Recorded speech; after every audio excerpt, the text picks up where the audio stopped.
What if almost everything you believe about yourself is a lie? Not a small lie, not a minor distortion, a complete, deeply programmed lie that has been running your life since you were a child, before you even had the ability to question it. Think about this. When was the last time you felt truly free? When was the last time you said exactly what you felt? Loved without fear of rejection, acted without worrying what others think, and went to sleep at night without judging yourself for not being good enough. If you are struggling to remember that moment, you are not alone. And here's the thing. It is not your fault. You were domesticated. You were programmed. And today, we're going to break that program completely. This is not a motivational speech. This is not a feel-good summary. This is a deep, practical, life-changing breakdown of one of the most important books ever written about human psychology, personal freedom, and the hidden agreements that are quietly destroying your peace, your relationships, and your potential. The Four Agreements by Don Miguel Ruiz is a book that has sold over 10 million copies worldwide, but most people who read it only scratch the surface. Today, we go all the way to the bottom. Every concept, every insight, every practical step. This is the breakdown that will actually change how you think, speak, and live. Before we dive in, if you are new here, welcome to Millionaire Playbook. This channel is not about theory. It is about real transformation. Every video we create is designed to give you knowledge you can implement today, not someday. If that is what you are looking for, hit follow right now so you never miss a video that could change the direction of your life. Now, let's get into the book. Part 1. The Foundation. Understanding the Dream. The book opens with a concept that sounds strange at first, but once you understand it, you cannot unsee it.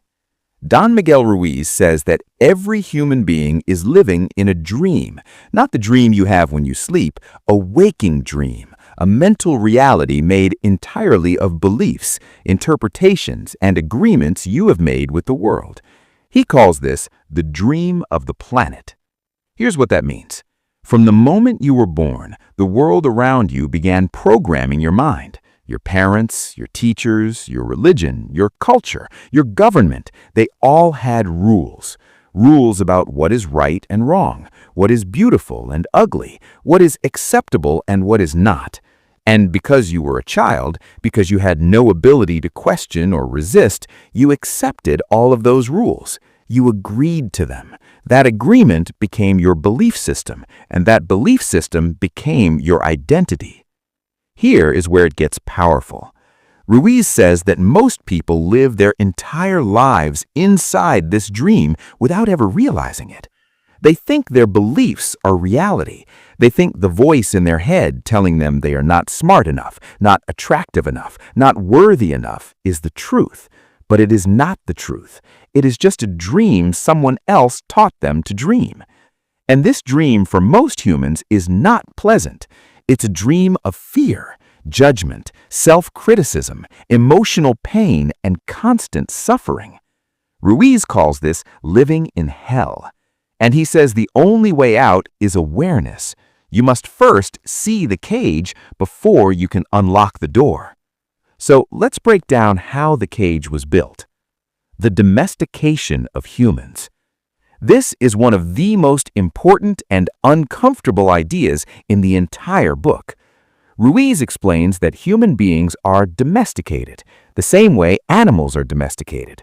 Through a system of punishment and reward, we are trained to behave in ways that are acceptable to those around us. When you were a child and you did something your parents approved of, you received love, praise, and attention. That felt good. When you did something they disapproved of, you received rejection, criticism, or punishment. That felt terrible. So you learned very quickly, behave in the right way and you get love. Behave in the wrong way and love is taken away.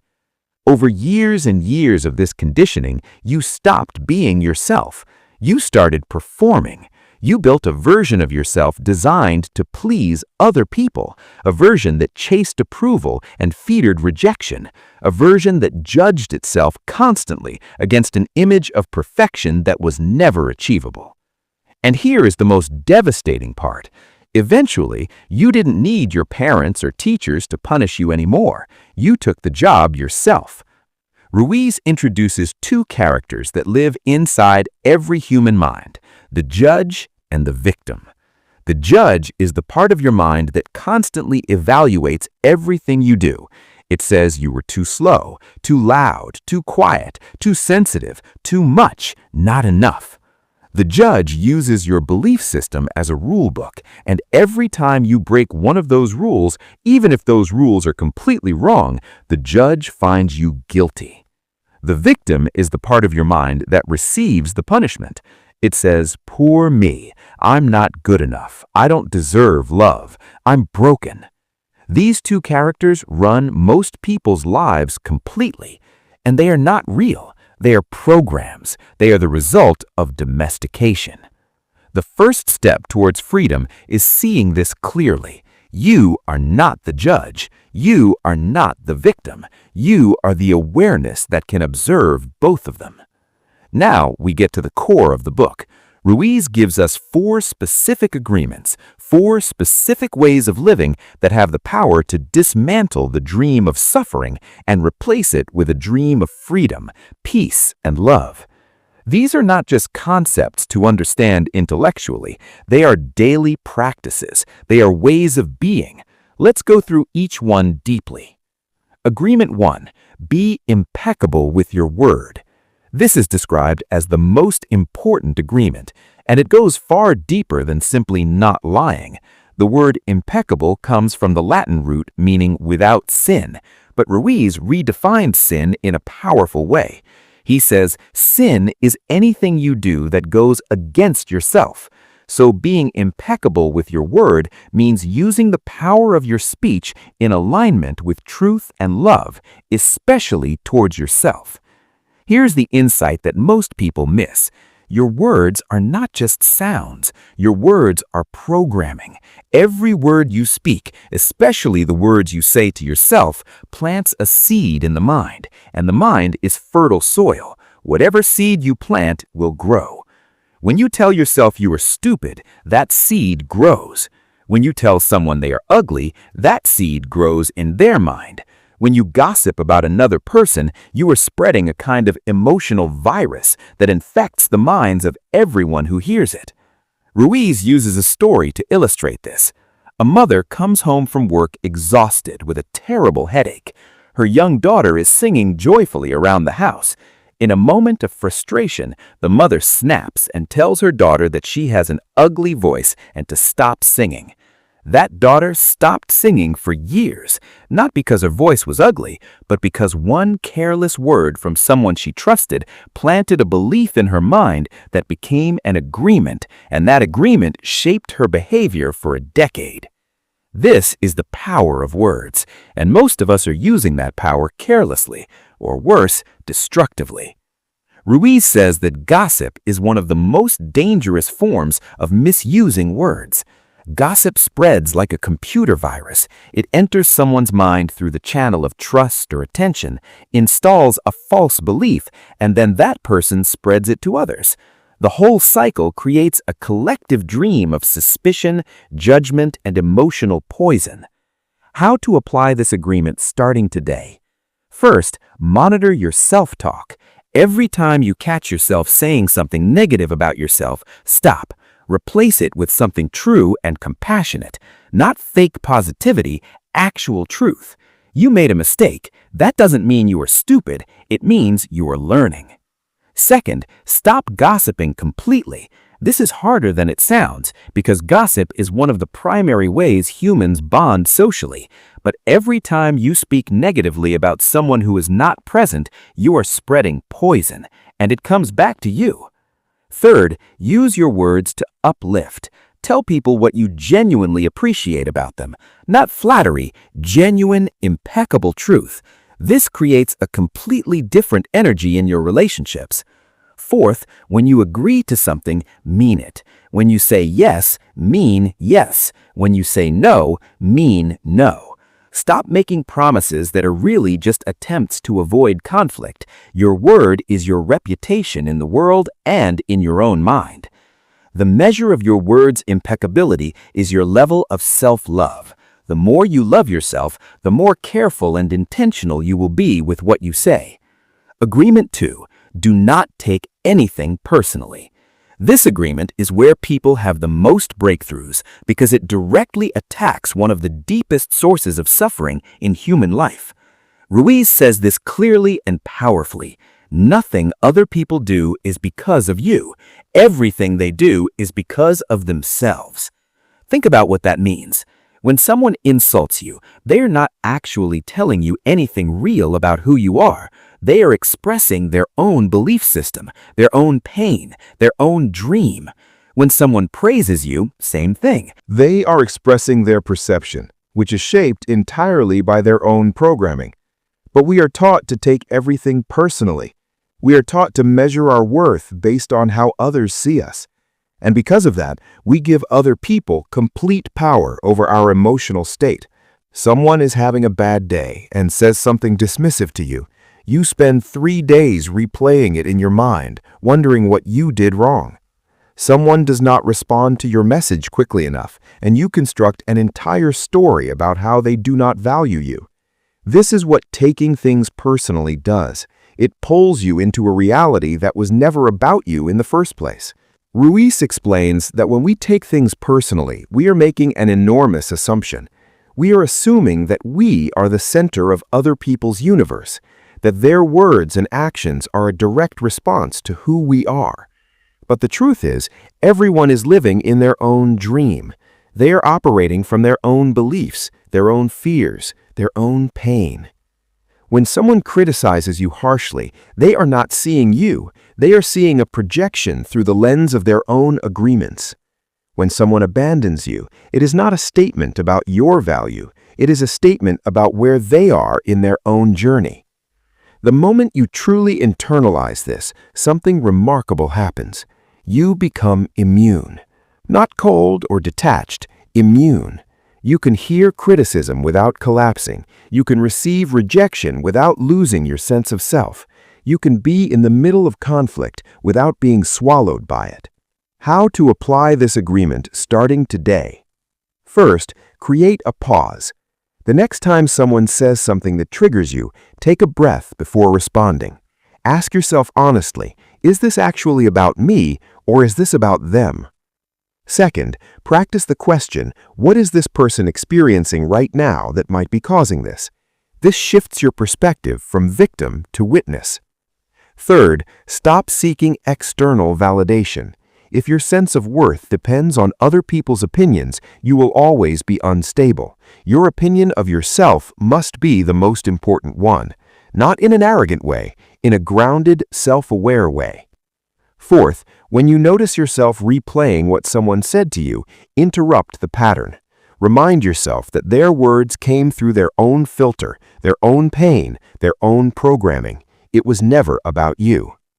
This agreement alone, if practiced consistently, will free you from the need for approval, the fear of rejection, and the exhausting cycle of trying to manage what everyone thinks about you. Agreement 3. Do not make assumptions. Ruiz says that almost all the conflict, suffering, and drama in human relationships comes from two things: taking things personally and making assumptions. We just covered the first, now the second. Here is how assumptions work in the human mind. When we do not have clear information, we fill the gap with a story, and the story we tell is almost always shaped by our fears.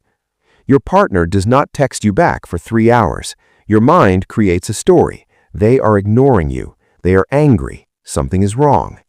By the time they finally text you back with a simple explanation, you have already built an entire emotional drama that was completely invented. This is not a character flaw. It is how the human mind works. It is constantly trying to make sense of the world using incomplete information. and when information is missing, it reaches into its library of fears and past experiences and fills in the blanks. The problem is that we believe the story completely. We treat our assumptions as facts, and then we react to our assumptions as if they were real, which creates conflict with people who had no idea we had even built a story about them. Ruiz gives a particularly powerful example around relationships. We assume that our partner knows what we want without being told, that if they love us, they should just know.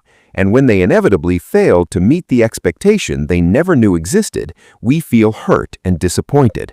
Not because they failed us, but because we failed to communicate and then punished them for not reading our minds. The cure is simple but requires courage. Ask, communicate, ask questions until you are genuinely clear. Say what you want, say what you feel, say what you need. Ruiz says that clear communication without assumptions would eliminate most human conflict. Marriages would be stronger, friendships would be deeper, work relationships would be more effective. How to apply this agreement starting today. First, the next time you feel triggered by someone's behavior, before you react, ask yourself one question. Do I actually know why they did this? If the honest answer is no, do not react to your story. Get more information. Second, practice asking clarifying questions in your relationships. Instead of assuming you know what your partner meant, ask. Instead of assuming your friend is upset with you, ask. Most of the time, the story you created is completely wrong.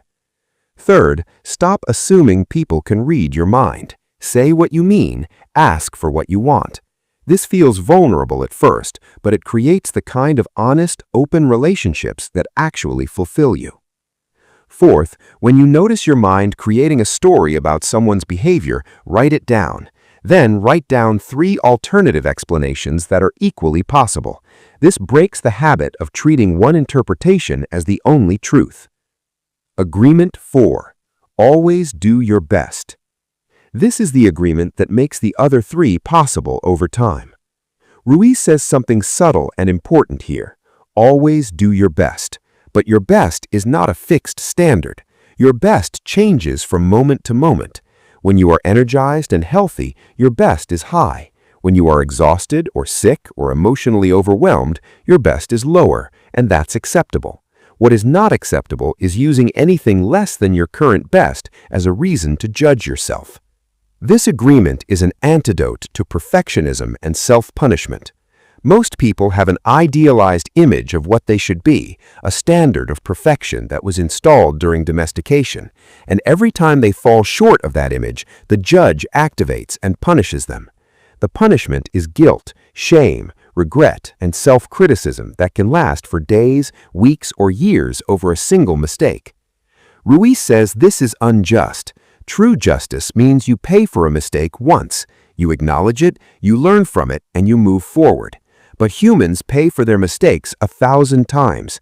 Every time they remember the mistake, they punish themselves again and again and again.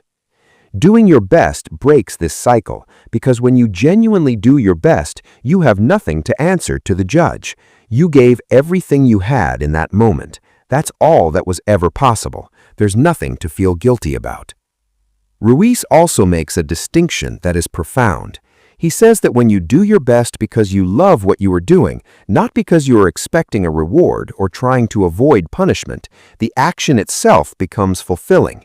You enjoy the process, you are present, and paradoxically, the results are better. Most people do the opposite. They work joylessly toward a reward. They suffer through the process and cling to the outcome. This creates a life of endurance rather than a life of engagement. How to apply this agreement starting today. First, every morning make one simple commitment. Today, I will give the best that I am capable of in this moment, given everything that is true about today. Not perfect, not the best version I might be in 3 years, the best version I am today. Second, when you make a mistake, give yourself 24 hours to reflect on it once. Extract the lesson, then release it. Do not keep returning to it for punishment. Third, notice when you are working for reward versus working for engagement. When you catch yourself dragging through a task joylessly, ask whether there is a way to reconnect with genuine interest in the work itself. Often, just asking the question shifts the energy. Fourth, track your effort, not just your results. In your daily reflection, ask yourself not just what you accomplished, but whether you brought your full presence and intention to it. This changes what you measure, and therefore what you improve. Part 3. The Toltec Path to Freedom, Breaking Old Agreements. Understanding the 4 agreements is the beginning, but Ruiz is honest. The older agreements are deeply rooted. They have years, sometimes decades behind them. You won't break them in a week. He describes the older agreements as a parasite living in the mind. The judge and the victim are this parasite. They feed on emotional suffering. Every time you feel guilty, ashamed, afraid, or angry, the parasite grows stronger. Ruiz offers 3 paths to freedom. The first is confronting your fears one by one. Every fear you face and move through directly weakens the parasite slightly. This is slow but steady progress. The accumulation of small courage creates large transformation over time. The second is starving the parasite. When you stop feeding your emotions of fear, guilt, and shame with attention and repetition, those emotions lose energy. The 4 agreements are essentially a method for starving the parasite because each agreement removes a major source of its food. The third is what Ruiz calls the initiation of the dead. This sounds dramatic, but the concept is powerful. It means a symbolic death of your old identity, the beliefs, the agreements, the self-image that was created through domestication. You let it die. And from that death, a new self emerges. Not innocent like a child because you have wisdom now, but free like a child because the fear is gone. The practical implication is this. There will come a point in your practice of these agreements where you stop trying to improve your old self and instead allow a new self to emerge naturally. This is a shift from striving to surrendering, not giving up, surrendering the false identity to find the real one, the warrior mindset. Ruiz describes the person who chooses to live by these agreements as a warrior, not a soldier, a warrior. The distinction matters. A soldier follows external rules and obeys commands. A warrior creates their own internal code and lives by it regardless of what the world around them demands. The warrior has awareness. They know what they are fighting. They know the battle is internal. They know that the judge and the victim are the enemy, not other people. The warrior has control. Not control over others, control over their own emotional responses. When an emotion arises, the warrior does not repress it. Repression makes things worse, but they do not react blindly either. They feel the emotion, understand what it is communicating, and choose their response with intention. Ruiz says the difference between a warrior and a victim is that the victim represses and the warrior refrains.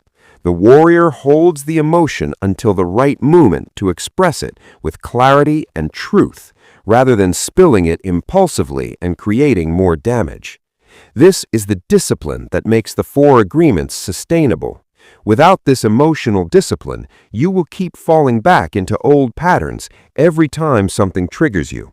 Part 4. Heaven on Earth, the New Dream. Ruiz ends the book with something beautiful and practical. He invites you to imagine what life would actually look like if you lived by these 4 agreements consistently. Imagine waking up without the weight of yesterday's self-judgment. Imagine having conversations where you say exactly what you mean and feel no need to manage how you were perceived. Imagine receiving criticism without your whole identity shaking. Imagine loving people without the constant fear that they will reject you and destroy you. This is not fantasy. Ruiz says this is actually available to every human being. He calls it heaven on earth, not a religious concept, a psychological state, a way of being in the world where fear is no longer the primary driver of your choices. Other traditions have pointed to this same place. Buddhism calls it nirvana. Jesus called it the kingdom of heaven. The Toltecs call it the new dream. Different words for the same experience. A mind that is free, a heart that is open, and a self that no longer needs to perform to feel worthy. The path to this state is not a sudden revelation. It is a daily practice. It is waking up every morning and choosing again to be impeccable with your word, choosing not to take things personally, choosing not to make assumptions, and giving your genuine best to everything you do. Some days you will succeed. Some days you will fall back into old habits. The warrior does not judge themselves for falling. The warrior simply stands up and begins again. Complete implementation plan. Here is a practical week-by-week system you can begin right now. In your first week, focus entirely on Agreement 1. Spend 7 days monitoring every word you speak to yourself and to others. Catch yourself when you gossip. Catch yourself when you criticize yourself. Immediately replace negative self-talk with something true and compassionate. Do not add Agreement 2 yet. Just master this one awareness. In your second week, add Agreement 2. Practice the pause before reacting to anything that triggers you. Ask whether it is actually about you or about the other person's experience. Notice how often your emotional reactions are based on assuming you are the center of a situation that was never about you. In your third week, focus on Agreement 3. Before every important conversation, ask yourself whether you have all the information you need. Practice asking clarifying questions instead of filling in gaps with stories. Practice saying what you want and what you feel directly. In your fourth week, bring in Agreement 4. Begin each day with a genuine commitment to give your best for that specific day. At the end of each day, reflect on whether you gave your best, not whether you achieved a particular result. Give yourself credit for effort and adjust strategy for results. For month 2 onward, combine all 4. The agreements will begin reinforcing each other. Being impeccable with your word makes it easier not to take things personally. Not taking things personally makes it easier not to make assumptions. Doing your best every day builds the strength and self-respect to keep all 3 active. Add one journaling practice. Each evening, ask yourself 3 questions. Where was I impeccable with my word today? Where did I avoid taking something personally? Where did I catch an assumption and seek clarity instead? This builds self-awareness rapidly. Key mindset shifts to internalize. Here are the deepest mindset shifts the book creates when you truly absorb it. You are not your beliefs. The beliefs you carry were installed before you had any ability to evaluate them. You are the awareness that can now examine those beliefs and change them.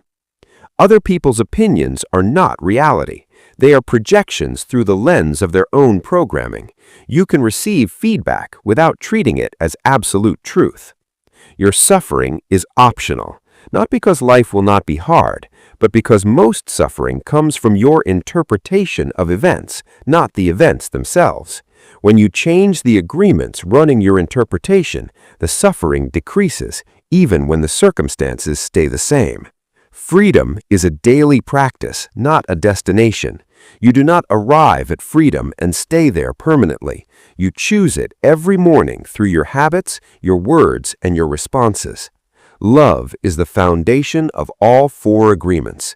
Every agreement is ultimately a way of treating yourself and others with love. When love replaces fear as the primary energy behind your choices, everything changes. Powerful closing recap. Let us bring everything together. Don Miguel Ruiz spent decades studying the ancient Toltec wisdom tradition and distilled it into 4 agreements that anyone can practice, regardless of background, religion, or education. Agreement 1. Be impeccable with your word. Use your words to create truth, love, and clarity. Stop using them to gossip, to criticize yourself, to spread fear. Agreement 2. Do not take anything personally. Nothing anyone does is about you. It is always about them. When you stop taking things personally, you become immune to 1,000 sources of unnecessary suffering. Agreement 3. Do not make assumptions. Ask questions. Seek clarity. Say what you mean. Stop constructing stories from incomplete information and then treating those stories as reality. Agreement 4. Always do your best. Not perfect, not superhuman. Your genuine best in this moment. Then release the outcome and refuse to punish yourself for anything you gave your full effort to. These 4 agreements, practiced daily, are not just self-help principles. They are a complete system for dismantling the dream of fear that most humans live in and replacing it with a life of presence, authenticity, and genuine freedom. The dream of the planet will still be there. The people around you may still be living in their own fear, their own assumptions, their own self-judgment, but you do not have to be part of that dream anymore. You can dream something different, something better, something true. The kingdom of heaven is not somewhere you go after you die, according to Ruiz and according to many of the wisest traditions in human history. It is a state of being available to you right now, today, in this moment. And it begins with one choice, the choice to live by agreement, to use your word with care, to stop taking the world personally, to stop filling silence with fear-based stories, and to show up fully for your one life every single day with everything you've got. That's the new dream, and it's yours if you choose it.